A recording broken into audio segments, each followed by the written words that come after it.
every month. In July, it'll be 2 years that we've been doing this. Thank you for coming out on such an ugly, ugly weather day. Everything in New York goes bang. City bike rental dock, bang. Times Square midnight strike clock, bang. Wall Street steep deep stock drop, bang. The vibrations of an investment banker's head cements on the sidewalk after jumping from a building in debt of dread. Now he, she, they, them, dead. Everything in New York goes bang. Singles bar car crotch hop, bang. Find a fine, fun, young, hot thought, bang. The noise of wailing police sirens a-flaring, random rogue gunshots firing like a Karen, while all I want and am caring for is food fairly fed. Everything in New York goes bang. Late night law enforcement, unwarranted no knock, bang. One breath, one shot, all you got, bang. Unregistered out-of-state plate, planted AK-47 Gat Glock, bang. Forced entry via a whizzing bead of lead. Your instincts know there's no pulling back or safety if a criminal wears a badge instead. Everything in New York goes bang. Oh, thank you.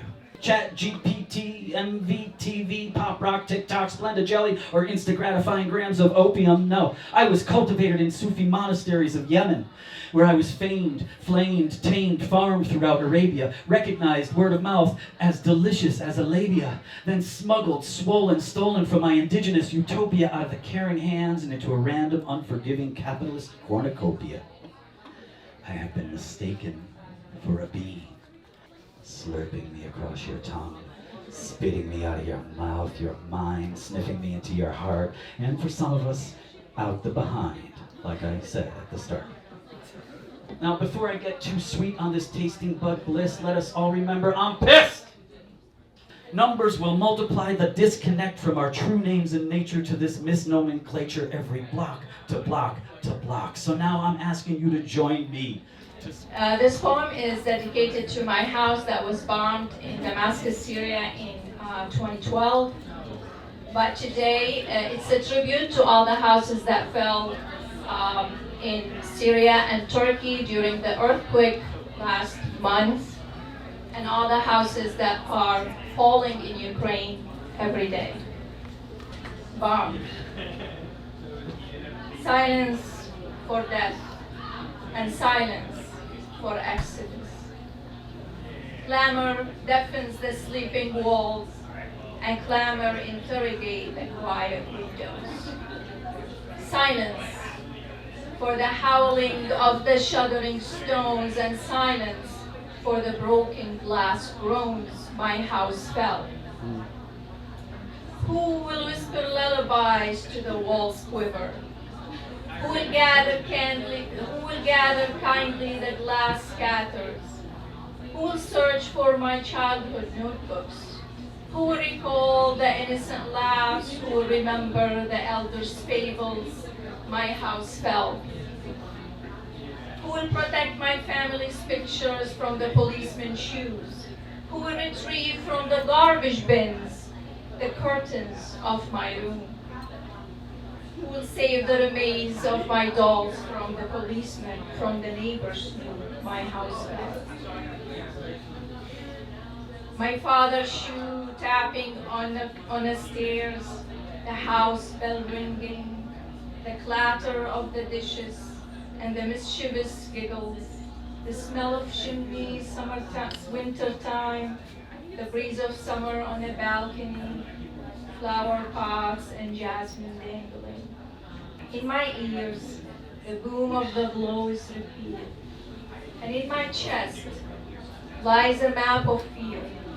I wait for its edges to hold in, so I could lay my head on it and fall asleep.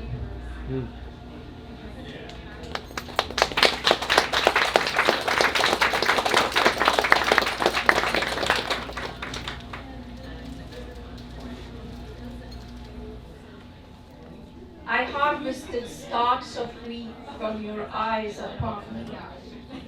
I spread the seeds a shawl on a horizon shoulders, so the lovebirds can eat, so the lovebirds can stay. I entered the city of dreams, I said I love you to tear up the cobwebs of caution covering the gates, to dispel the fog of the deserted streets, to wipe the muting dust and let the jeweled revelation speak. But they chased me, and Cinderella emerged from behind my eyes, barefoot, in rags, studded with mud, searching for her glass shoe. She said, I left it in one of the Middle Eastern palaces, but no prince returned it to me, not even one of the servants. Behind the seasons I wait, frost on my feet, tears in my eyes, my end is coming. Cinderella, your legend is mirrored in sludge, for that palace is a trap. The Sultan's men are frauds. They sold your golden carriage. They ate your horses. They burned your god fairy. Cinderella, look no further. Your glass shoe is the prey between their teeth. It's magic, their hostage. Cinderella, in our Middle East, there is no place to build upon a dream.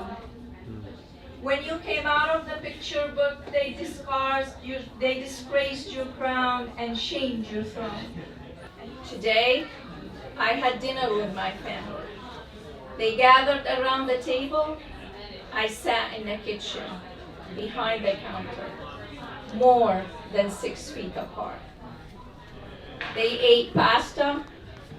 I swallowed my fear. Hope crouched in the cups, waiting to be filled.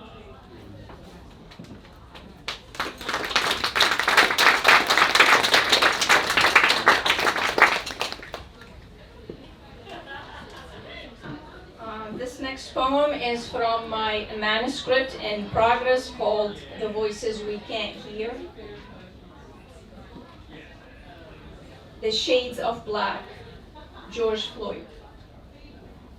9 minutes, long enough for history to unfold before the eyes, long enough to squeeze forgetting out of collective sleepy lungs one breath at a time, enough to display the scenes hidden behind the dust, the murders tucked in 2-page reports in a folder, in a cabinet, in a room, in a basement of some guarded, fortified courts.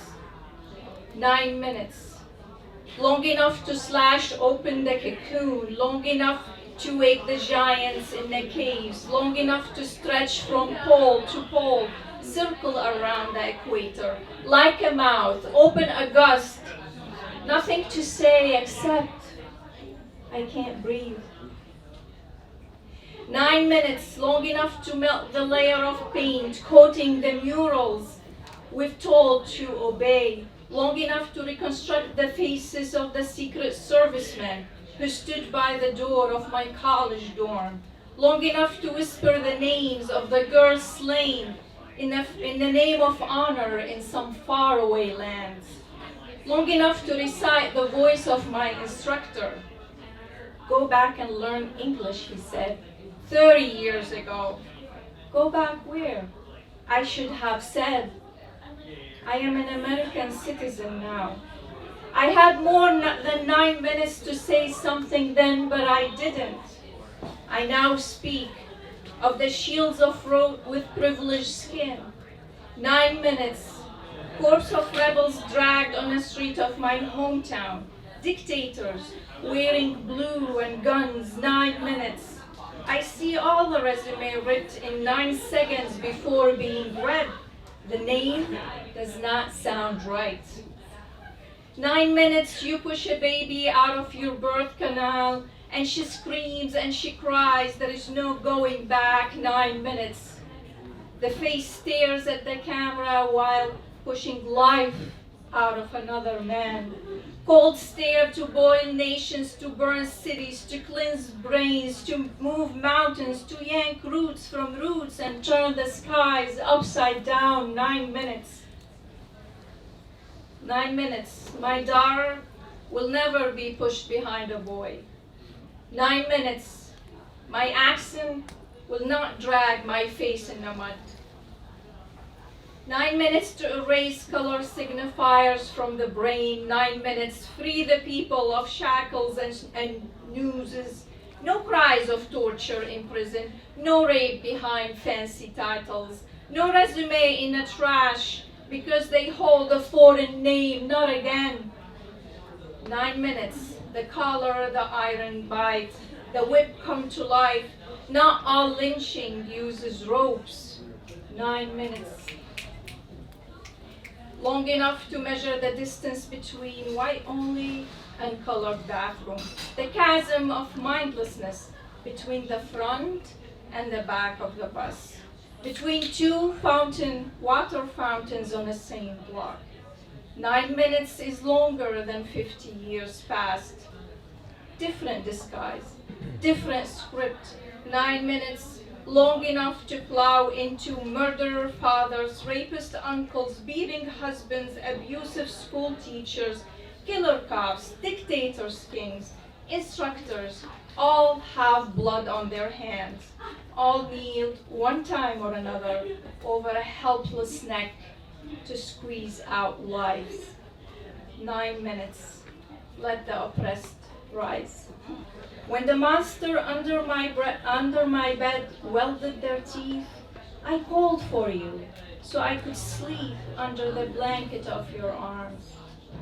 When the wind howled and lightning struck, I crouched under your cap. When the tri-headed dragon nibbled on my toes, I slipped into your tall laced boot to hide. I idolized all that you were to me. I am now crouched under my classroom desk. One-headed dragon is throwing flames from his firearm. A monster, human face stripped and stitched with what looks like a smile.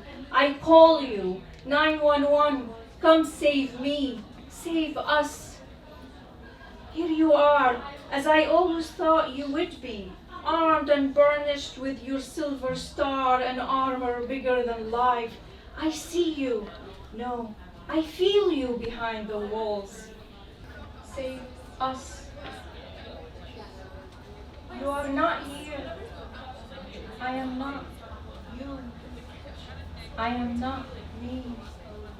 I am no longer.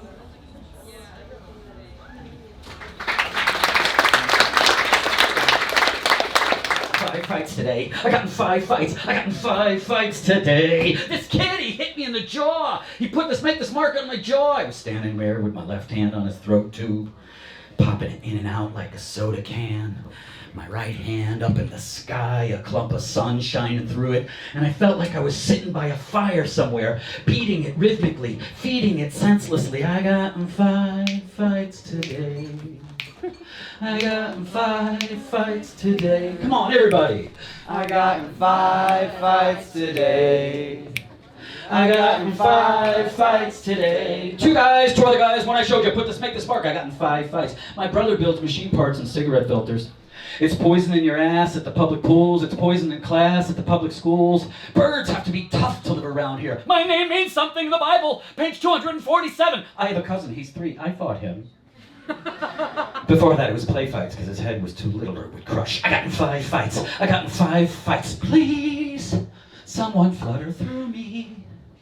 Twist my heart to a bumblebee. Let the fuzz, buzz, buzz carry me away. I got in 5 fights today. I got in 5 fights today. One more time, hit it with me. I got in 5 fights today. Occasionally, I am called the mayor of the East Village. And if you're confused by East Village names, The East Village is also known as Alphabet City, also known as the Lower East Side, or the LES, also known as Lower East Sider.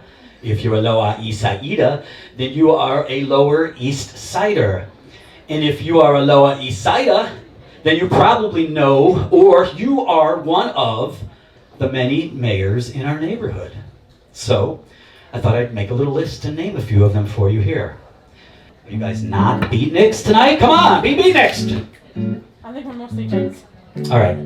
No, just bass line, baby. Just boom, boom, boom. There you go.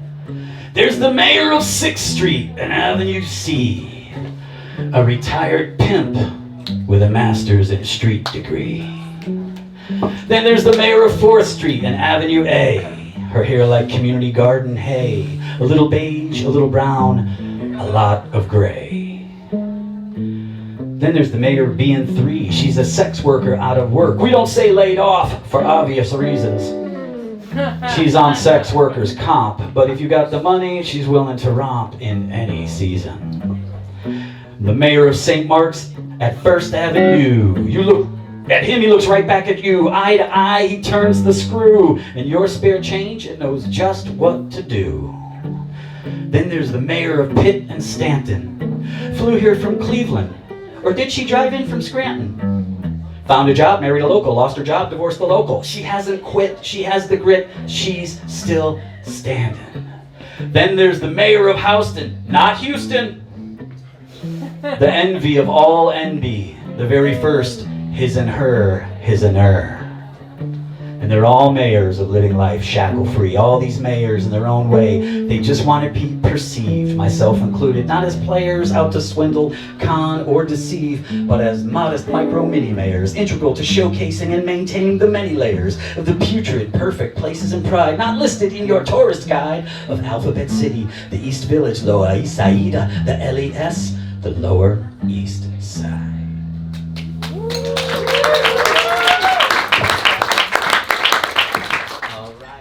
Good evening. We think that this is our only way out, and then we start to act like animals. Now this next section's very important, and it's called race. It's a centuries-old concept that's really earned its place. Centuries ago, when the founding fathers wanted to work this land they stole, they created a concept called chattel slavery, dehumanizing people for the sake of economic growth. In order to protect this system that cost centuries in human souls, they believed that superiority based on color made them saviors to the so-called Negro. The so-called Negro worked the land, and the owners kept the profits. Until the 13th Amendment was made law, legalizing slavery to this place. Which brings us to our last section. This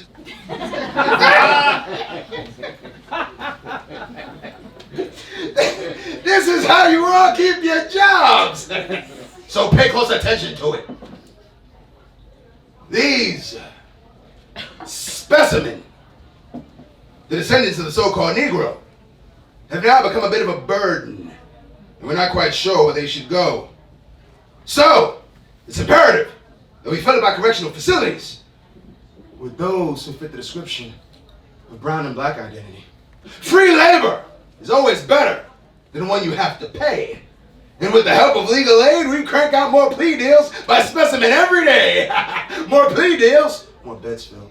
More stocks will, more jobs will. More jobs will keep you all employed and keep your pockets filled.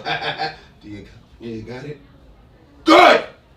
I just wanted to brief you. Highlight some points, give you an idea of what's expected of you. So take your manuals home and make sure that you read it. Oh. And welcome to the prison industrial complex. You're now indoctrinated. Peace out. It's not easy to keep venues going, poetry going, so I give tons of round of applause and love to Galinsky for this, man. I am a homophobe. But I can't tell you who to love. I'm a transphobe. But I can't tell you who you are. I believe that sexuality is rooted in biology, but I cannot tell you how to feel. Please, pardon me. I am just trying to own it. I'm jealous that I had to deal with bullying and now there's national campaigns against it. And yeah, some masculinity is toxic. And I'm guilty for taking part in it. I spend overtime condemning hearts when it's really saving souls that should be my focus. Please, pardon me. I'm just trying to own it. My inner child, still scarred, covering up the ears to my heart. Somewhere between people's privacy and public policy, I keep getting stuck at that part. We all come from different walks of life, and I think I speak for all of us when I say that walk has been hard. Please, pardon me. I am just trying to own it. Peace. She doesn't have an attitude. You just don't understand how she's able to go to school, go to work, raise kids, run a home, all without your help. Queen of the earth, perseverance, Nutella flavored. Euros named you Lucy, your bones last the longest. Your heart beats courage, your feet walk to their own rhythm. Rulers removed you from the Ankh and left me with the crucifix. But you be that first fire before twigs ever existed. Stoic outer shell protecting your internal timid. Your ability to pass through others can't be matched by others.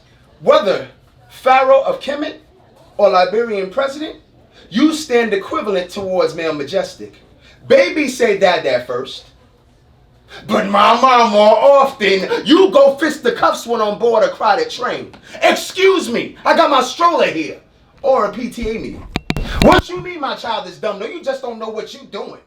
Mothers, doctors, lawyers, chefs, managers, leaders, athletes, priests, white collar, blue collar, artists, techs, love y'all, all y'all others. Vets, please, don't like this poem. Because the powers that be might use it against me. Please, don't like this poem. Because the powers that be might use one of you against me. Please don't like this poem. Because this poem will upset you. This poem will have you saying, damn America, why do you hate me so much? What did I do to you? This poem will uplift you. This poem will have you quitting your job and starting your own business. This poem is Damon Dash. This poem is Black Group Economics. This poem isn't anti-white. It's pro-black. And this poem knows the difference. This poem is tired of black rhetoric. This poem wants us to have a plan and a destination. This poem is tired of talking. This poem is tired of marching. This poem says, your ancestors already did that. Why do you keep repeating it? This poem loves black women. This poem lifts black men.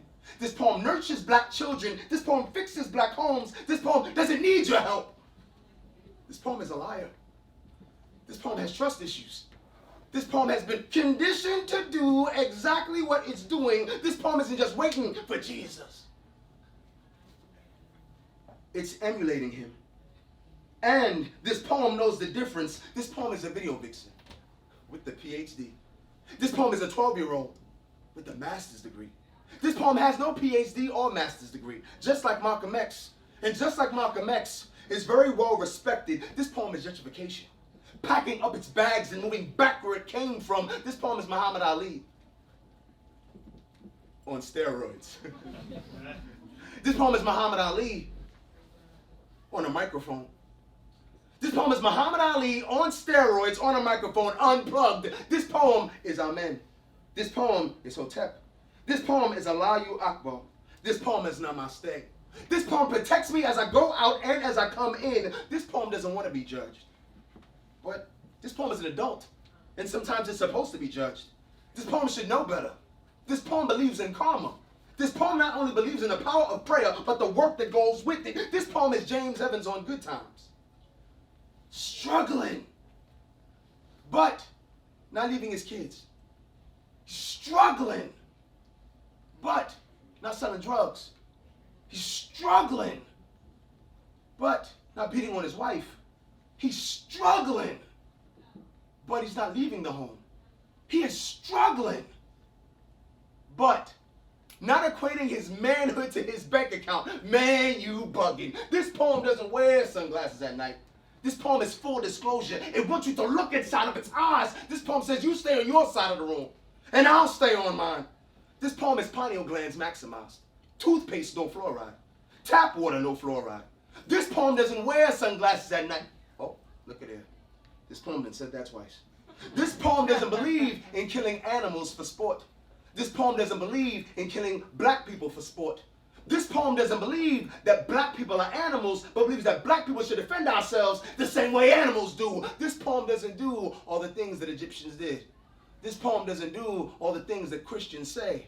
This poem has its own mind, and this poem knows the difference. This poem is Michael Jackson buying up Sony and giving Little Richard back his publishing. This poem is Jesse Williams reminding us that we are magic, live on BET.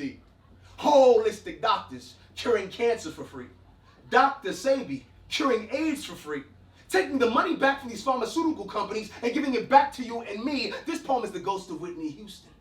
Chasing Clive Davis. What do you mean you kept partying while I was in the tub dying? This poem is police commissioners telling police officers, you shoot one more unarmed black person unjustifiably and I'll shoot you myself. This poem is not Martin Luther King having a dream, but Martin waking up and coming to get his check. And yes, this poem knows the difference.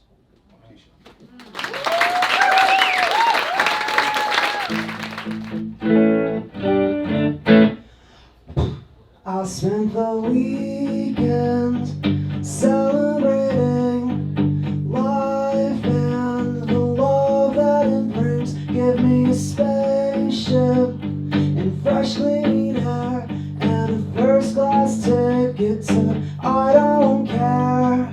Sounds like a college house party. Sun's coming up but nobody wants to leave. You can sleep all day, parents pay rent anyway. Get stuck in mundane routine, addict to redundancy. I can at least sleep in on the weekends, celebrate it with all of my friends. Sounds like a stoner house party. Sun's going down and everyone is asleep. Total wasted day, maybe they should try cocaine.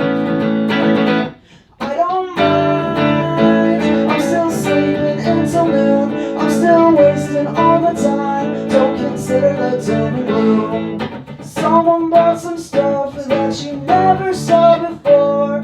Gentle freshman lips soon be kissing the floor. The city gets rowdy, baby leave with me. Sounds like they shut down the house party.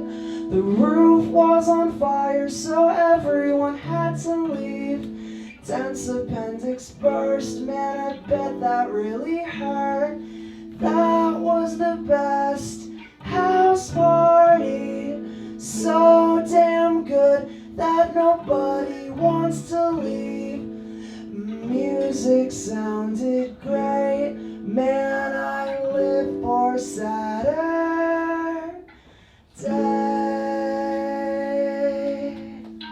There are so many different ways to hurt. My heart hurts and my head hurts. So does being unsure. So does realizing that time moves fast, so fast, and it won't wait for you. So does knowing I'll never meet my favorite poet who managed to encapsulate the essence of life in the way that I will spend my entire life trying to. So does being a mother with no children to show for it. So does wanting to choke back the words I've already vomited out too much too soon. I tell you about me because I want you to know, and I'm scared that you won't ask. I'm trying to hold on to my heart and all the things that come with it. I would give anything to be better at letting go, better at forgetting. I'm good at forgetting, everything except the things that I would like to, the things that despite my best efforts have weaved themselves into the quilt of my being. I would give anything to be a little less forgettable, to be a little harder to let go. Some days, to be rid of the part of me that craves destruction and demise, especially my own. Some days I'm the light reflected on the water, most days I'm the vines twisted at the bottom, or the forgotten litter thrown in by someone who could care less. I never litter. You got tired of having to roll up your sleeves and stick your hand in murky waters to try to untangle my knots. I promise you, I am so much more tired. Some days I am the storm. I'm trying to be the calm before it. You got tired of being my tether. I am tired of you being the deciding factor. You wanted me to quit smoking. I am tired of my throat burning, but I need something to hold me in the space that you used to. You tell me I am too emotional, that I think about the past too often. I think you don't think about it enough. How can you learn from something if you refuse to acknowledge it? I am no longer willing to hide the darkest parts of me. This summer, I read and reread every single one of Leonard Cohen's poems, engraving "You live your life as if it's real" onto the same sleeve that I wear my heart on and will no longer try not to. Leonard knows, but you don't. There are so many different ways to hurt, but I never imagined that this would be one. Fighting to embrace myself, racing against the clock to do it before I make another mistake that I can't come back from. Seeing someone else in every sin that you mentioned. All these thoughts racing in my head, shouting at me to listen, daring me not to. Mom says, better keep the peace. Not everything is worth fighting for. I am unlearning being a good girl. Keeping the peace is far too expensive if the cost is a war within myself. I'm tired of living in a world where people ask you how you are without truly wanting to know. I'm tired of relearning the lesson that the kinder I am, the less I am respected. I am too understanding. You know this. You have made me into a masochist. I am the crack in the ceiling, weighed down from the flood of my emotions and expectations and all the promises that you made but never kept. I never learned to stop hoping that you would. I am open and leaking, threatening to burst. You had me weakened and miserable, and when I try to explain exactly how I feel, it's close to impossible. I am sorry for all the damage that I've caused. I'm sorry for all the things that I've said, and even more for all the things that I didn't. Too little, too late. I used to think that intention was everything. Now I know it is not, when the only receipts to speak of are held in the crevices of my mind. You say you do not recognize me anymore. I finally walk through that doorway and I leave you. Good, I say. I like her more. You tell me you think this is what the end of our rope looks like. I dream all night and wait for sunrise.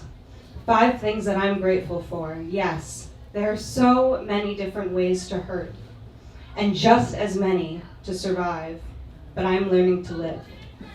The weather is getting colder with each passing day, but though the temperature is going down, I find myself growing warmer, an interesting juxtaposition.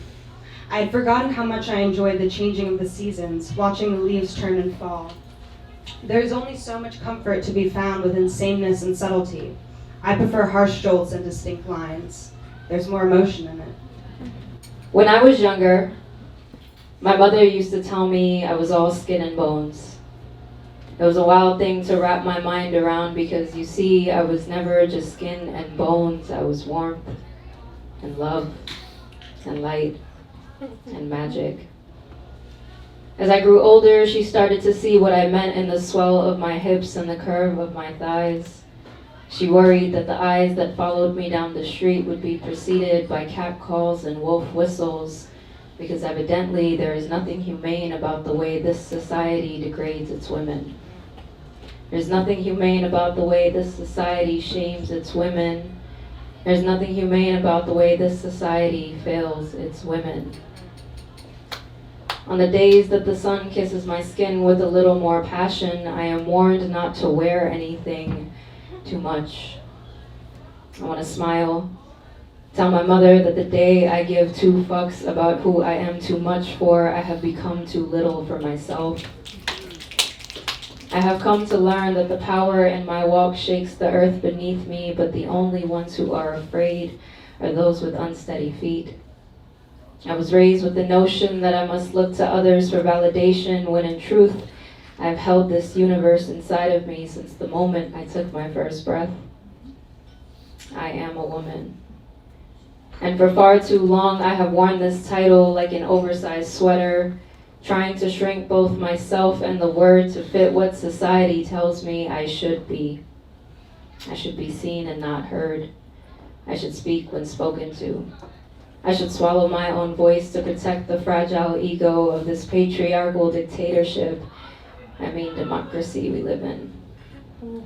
Instead, what I will do is roll up the sleeves of this behemoth sweater and let anyone who gets in my way know that the only way I will be silenced is if my body is laid down in the same earth that it came from. But until then, I'd wear the word woman over my shoulders with the same pride that a warrior wears their armor. Thank you. Most mornings, you'll probably sneak out of bed before I do and make me coffee in the best way that you know how. But I promise that when you least expect it, I will surprise you with breakfast first instead. It's customary to start the day off with something sweet, or at least that's what my mom says, so I promise I will not let you take a bite of the pancakes without kissing last night's dreams off of your lips first.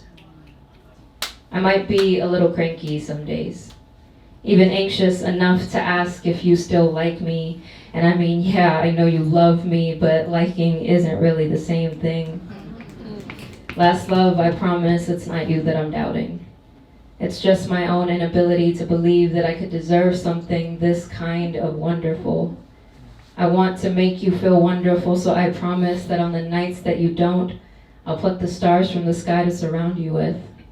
Remind you that there is no universe for me without you in it. You see, when Cupid found me and reassured me of the gentle way your hands would hold my heart, I didn't hesitate to unstitch it from where I've worn it on my sleeve for the last few years. When God himself told me that your name would be another prayer falling from my lips, I recited all of the hymns I knew to make space for the last one I would ever need. I wanted you to be mine. With as much certainty as I know the moon belongs to the night sky, so last love, I promise it's not you that I'm doubting. It's just my own inability to believe that I could deserve something this kind of wonderful. Chaotic. Jess, you ready? I smoke a joint and walk my dog. I watch my neighbor bring her students in from the forest. It's an enchanted forest, she says, as she wheels them along. I look up her business online to find paragraphs explaining her practice, one of environment and story play and nature. And I try to imagine being 5 again. I cross the street before I have to walk past the broken down bar with catcalling men. But my dog pulls me in that direction anyway. I buy hard kombucha from the man who owns the craft beer shop. He's eager to show me the individual flavors. Do watermelon and chili even go together, I ask? Anything can when it's kombucha, he says. I watch through the laundromat window and try not to become hypnotized as the clothes spin and spin and spin. On my walk home, I feel my neighbor's glare while I'm looking down at my phone. She's too sucked in, she's probably thinking. But really, I was just writing down this poem before I forgot it. This one's called The World is Burning, They Tell Us. Okay. The world is burning, they tell us, as I see people patiently enjoying their coffee inside a cafe. The sun enters the window in bright slivers, reflected gleams of hope or despair which we all feel. The world is burning, they tell us. But no one watches cable news anymore, so how will we know? Aside from our devices that leave us too plugged in but not connected at all. The world is burning, they tell us, and my friends are getting married, having children, buying plants. I see life emerging in different forms. The world is burning, they tell us, and I'm thinking about why we learn geometry in school instead of how to file taxes. Why Elon Musk has such a big head, and what tarot card I'll pull today.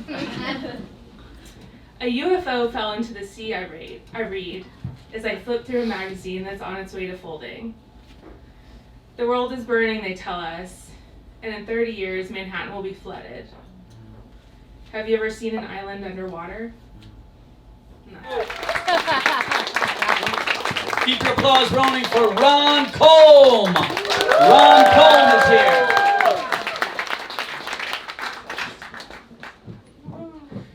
CBGB's. I worked in the Strand Bookstore with Tom Verlaine. He invited me to CBGB's the first time his band Television played there. Punk was born that night. I ended up getting into a fight with my date and we left to take it outside. Tom yelled at me the next day, "Why the fuck did you split?" I responded by asking how the hell he'd known I left. "I can see everything from the stage," he answered as he continued to shelve books. Me and Patti Smith. For a brief while, Patti Smith and I worked in the Strand Bookstore at the same time. I did get the chance to see her perform with Lenny Kaye playing guitar on a rooftop high above Grand Street, but our main interaction happened when she strode up to me in the store and thrust the caveman recording of James Joyce reading into my hands.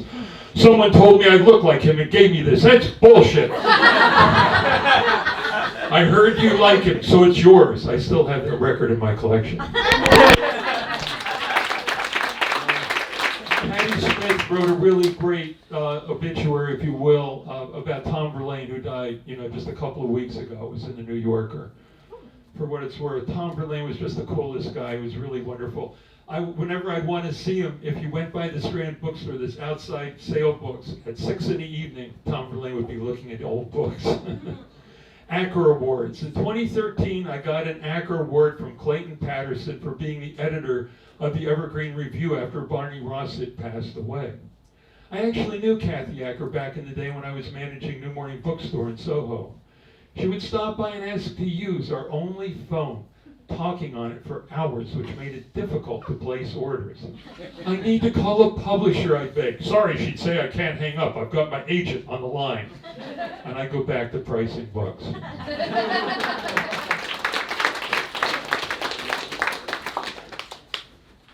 And I'll end with this. It takes a pandemic to end a 50-year career. I'm pathetically old, sorry. To end a 50-year career of working in New York City's independent bookstores, which included the Strand, East Side Books, New Morning, Coliseum Books, St. Mark's Bookshop, and Postman Books, which closed on March 16th due to the virus. The last book I sold there was Camus' The Plague. True story. If you get a chance, visit visit Postman Bookstore in Chelsea Market. It's a really good bookstore. Many years. And very refreshing to hear you, Ron. I haven't seen Ron in ages. It's beautiful.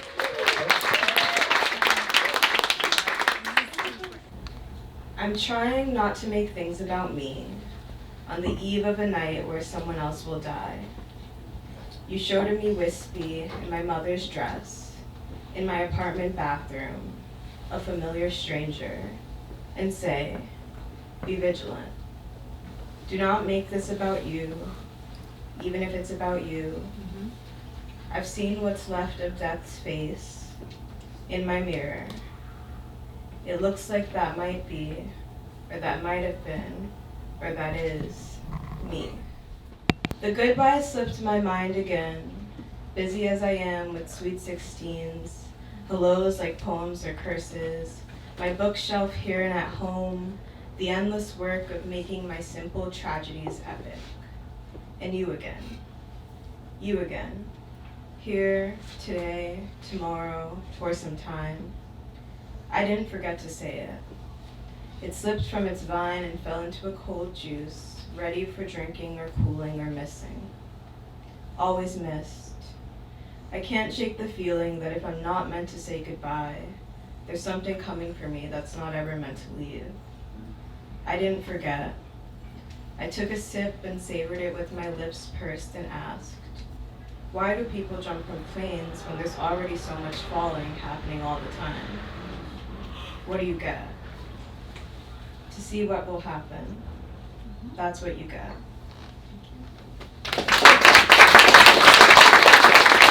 It was one of those years when the day came too fast, like it'd been notched to a bow and flung. And you were living through the warmest winter in 73 years. But today it was cool. And the plum tart candy hearts with their gaping sour-mouthed friends, truffled cherry posies by chocolate limb straws of petal fresh rawness littered the shelves until you believed in things. You just did. It was one of those years without snow, but today it sugar rained, and the clouds were taffied vanilla, like the morning when Valentine went to be stoned for caring. You'd slid into the store like a poem you think you get, only for it to become a mystery again later. A poem that reminds you that you love to love the love. You do. Even if you were losing your eunice to the yearning, and you knew loneliness so well that you'd stop doubting whether it was meant for you. Somewhere there's a door to the real world, but you scour the aisles and can't find the key anywhere. And last year you found a letter in your mailbox that smelled like wind, if wind was saffron accord with hints of neroli. You liked that. Holding a self on a page and remembering that good things happened on Tuesdays, and also bad things too. At the register, you buy 2 bottles of Tylenol and a Coke. The cashier tells you to have a nice day and also that she loves you. And when you ask what, she repeats, clearer, I love you.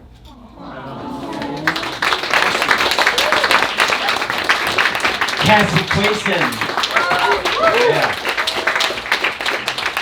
We have just a couple more poets. I gotta tell you how I feel pretty good. The energy in this room, you guys are great. The poets are amazing, and you as an audience, I feel it. Thank you so much for being here, everybody. You guys are you're really great. You're really part of what's going on, the energy in this room. In New York City, on a Thursday night. Thank you, yeah. So let's bring up Chris Cetoute. Maybe I am a cat. Never thought I'd die so many times, yet still I rise. Maya Angelou vibes. Now, if you know, you know. I had to throw in that line real quick, but seriously though. I've worn black for every day I mourn my passing. Funeral attendee of one. We cry every time, yet no one knew I was mourning, not even me. I've begun to lose track of how many times I've worn black. Enough times I'm sure I'd have at least a stack. Enough times I do not know how I'm still alive. Enough times I'm shocked we survived. Enough times I often thought enough was enough. Enough times I've lost track of the months I've been mourning. 1,095 days though, I've been mourning. At the same time, I've been soaring. Surely my physical form is looking down saying, she's still going. So I get high in the morning, hoping I could catch myself, maybe even prevent my death. Yet the Grim Reaper was still scoring. I've died so many times I've lost count. So many times I've gotten used to it. I've died so many times I live to be reborn. I've died so many times I go to my funeral thinking, what am I wearing to the next one? I've died so many times I'm starting to finally realize I've been mourning alone. Staying up until dawn, hoping writing prose can slow my death. Mourning every morning, I started to feel it in my chest.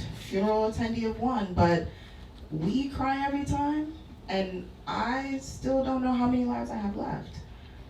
I've mourned so many times, I wish I could stop it. And one day, I really thought I got it. Instead of saying good morning, I started saying grand rising. Acknowledging that I no longer wanted to mourn, and maybe it was the language. It soon became a routine, as familiar as my favorite song, but little did I know the Grim Reaper was still following along. And as the cadence changed, we began to dance. Good morning became good rising, and suddenly, death felt less compromising. So I've been rising, keeping my spirit high so it's less surprising. Spirit looking down at my physical form saying, she's still going. Funerals became celebrations. 1,095 people in attendance. A much larger compilation. I cry every time. I still feel it in my chest. And we still don't know how many lives we have left. Thank you. It's called Realize. Realize, you're as beautiful to me as my real eyes could see. No contacts, no lenses, just my real eyes and me. Seeing you through my real eyes, do I only then realize that you may not be the one for me? And really, it's my real eyes that allow me to realize that your perfection was a reflection of what my eyes wanted to see. Through my real eyes, I realize you're flawed. Yet through these same eyes, I find you flawless. Contradictory, yes. See, my real eyes realize that your imperfections are perfect, and you just might be worth it.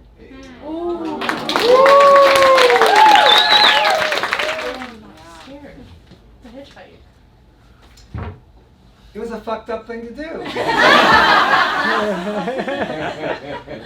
And I don't encourage it. But I didn't have any fucking money. Fair.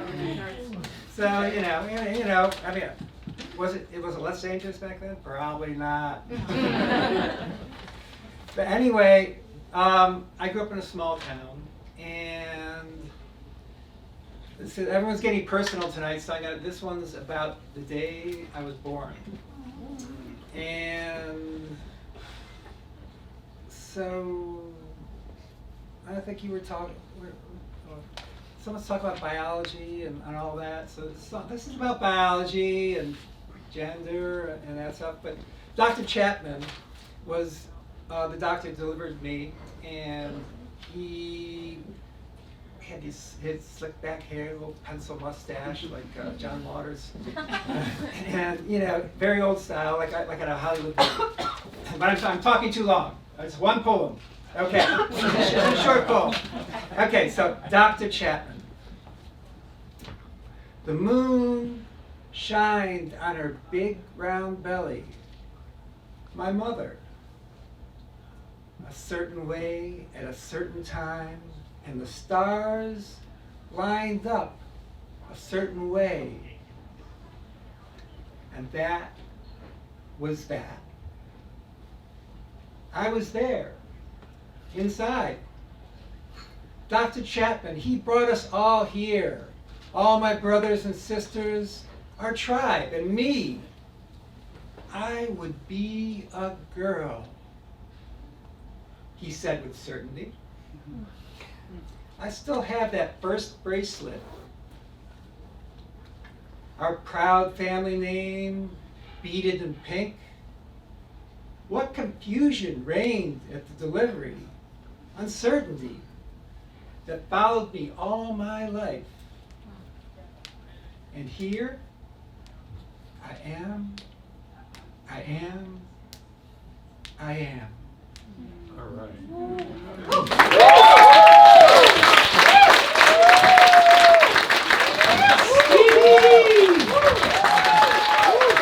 Keep your applause rolling for Oliver!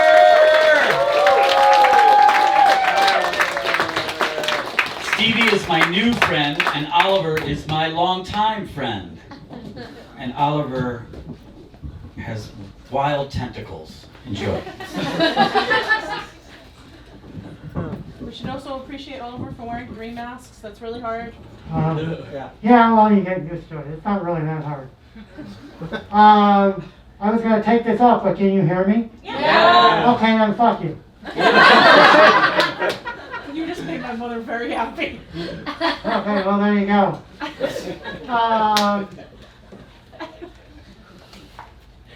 I believe in screams. Strangled cries awakening fever dreams, or orgiastic moans coupling with maniacal laughter and awesoaked gasps, a reawakening of sound after a forced hibernation, bursting into the air. rushing over the arbor bereft of caretakers, daring the orally impaired to take notice, the inanimate to jump, bend, or sway, only to alight with blood-wet drops, tendrils extended into the canal, where it swims a maze of frequencies, a vibrational ocean for appreciation. Decibeled phantasmagoria flows ahead, taunting us with possibility, only to be forced in by clockwise notions of notes and chords. Perhaps this vernal rite will not drive me away.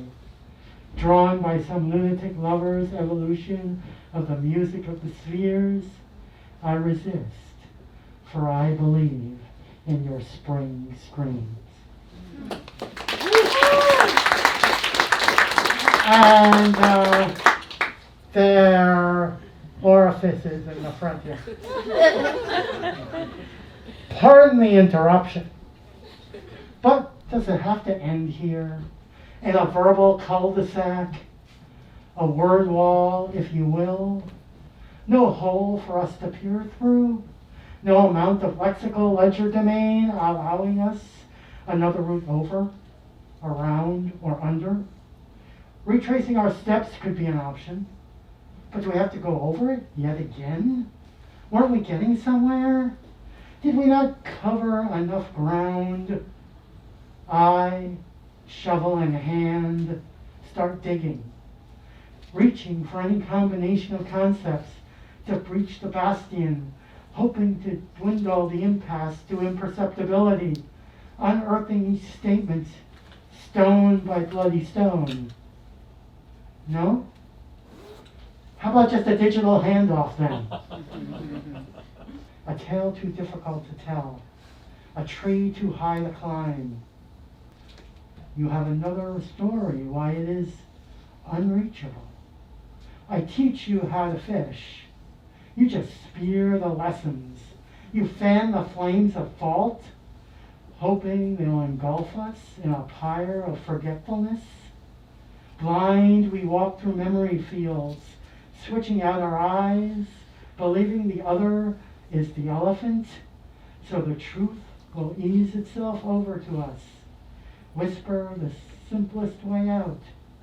Drugged, we stagger around the information forest, spouting a synesthesia of facts at each other, the clearing ahead, only a yawning cataract of obfuscation.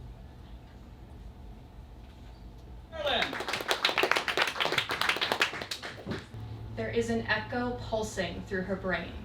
A dull thudding ache reverberates in her skull as she wanders down the hall, gazing past doorways in search of something just out of reach. A fridge door opening and closing, cabinet doors shutting. She wants to rake her fingernails against the corners of her mind, longing for something, just not sure what. To scratch and claw against the voice. What would make you happy? She walks into the bathroom looking down at the marble counter, the clean tiles on the floor, the pristine shine she works so hard to maintain. It's not a conscious act as she searches through the drawers, a body on autopilot in search of a solution. Liquid drips from the edges of the counter. She feels pinpricks on her face, like 1,000 little paper cuts slashing all at once, a tear falling from her eye. What would make you happy? It's a question he kept asking, not out of kindness, but a need to return to complacency.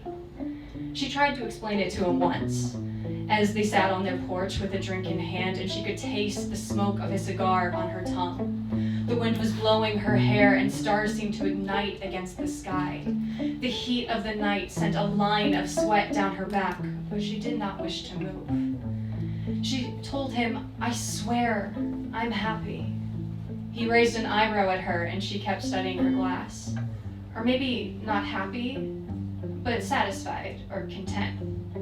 "What's wrong with you?" he asked. "There's nothing wrong with me," she said. "It feels like stasis, neither high nor low." She sat wondering how to describe it. like the scent of rain while the sun is shining but the sprinkles still thud against her skin, or waking up to the morning light of summer when her lungs can't breathe against the liquid air. She looked down at the glass in her hand, thinking the feeling between her should be last and could be last drink, the fine line between not yet tipsy and morning regrets. But she said none of this. Instead, she set the glass down beside her and continued to look into the night. "What would make you happy?" he asked. But she just shook her head, and he sighed and stood up to go back inside. She can hear the plink of droplets falling on the floor, and she stares into a mirror that has no reflection. She wondered for a time if it would be panic or anxiety that would make acid burn her throat again. She considered if it was worth pulling onto her tether to try to advance a little more to pull herself up, rather than let herself fall. Is it the sound of the front door, or is that a part of the echo in her mind, him shutting himself away from her for the last time? Nails are digging, poking into flesh, a mask of punctures, slices, tears. A razor and scissors letting blood stain white porcelain, and it drips from her hands down her face, oozing scarlet rivers down her chest. She carves without seeing her face in the mirror as the shower curtain behind her, and she works until her bare feet are stained and she can no longer stand. What would make you happy? Eyes still open as she lies in the pool on the floor, unable to move her limbs, unable to do anything but twitch her ruined lips into the curl of a smile.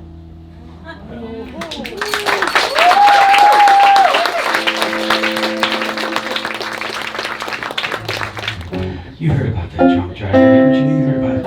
Come on, you heard about that drunk. I'm trying to find the poem. So. Here we go. Did you hear about that drunk driver?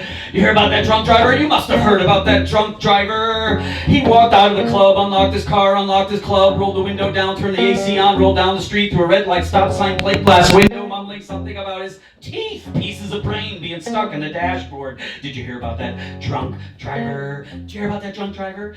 She didn't pull out the 9mm or the gat. She pulled out of her parking space, sped up the curb, skipped the sidewalk, and clamped the produce organizer to his fruit bin. Have you heard about that drunk driver? He drove right through himself. He crushed a Mickey Mouse toy. Did you hear about that drunk driver? Come on, you heard about that drunk driver. He was at the club and he said, "Gee, I love this place. The club, the music, the lights, the people, the beats, the smoke, the vapes, the beers, the booze.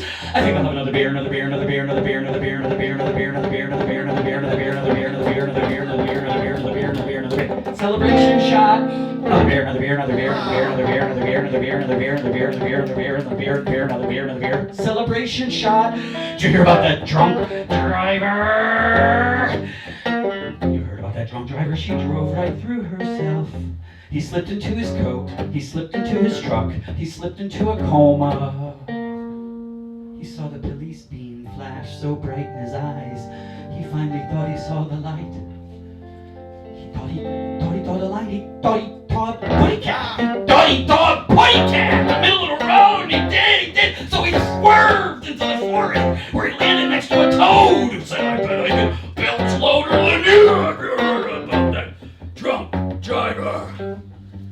He kissed his wife's beautiful lips, placed the gorgeous framed photograph of her face down upon the casket. She brought the family reunion to the grave. Did you hear about that drunk driver?